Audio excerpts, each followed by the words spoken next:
আসসালামু আলাইকুম। একটা মজার বিষয় হলো এই গাছটাতে শুধু দেখেন মুকুল, পাতা নেই বললেই চলে। শুধু মুকুল আর মুকুল। এই গাছটা এমনভাবে প্রতি বছর মুকুল আসে।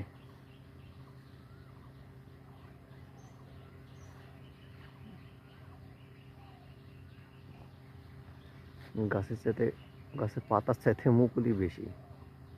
আমও ঠিক এই পরিমাণে আম হয়।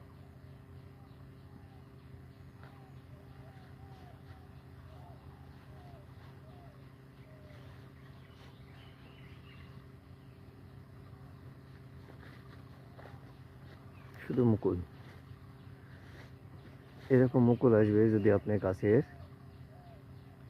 আম নামানো শেষে যদি পরিচর্যা ভালোভাবে করেন, আর যদি সার, মেডিসিন এগুলো প্রয়োগ করেন, তাহলে অবশ্যই আপনাদের কাছেও এমন মুকুল আসবে। ধন্যবাদ।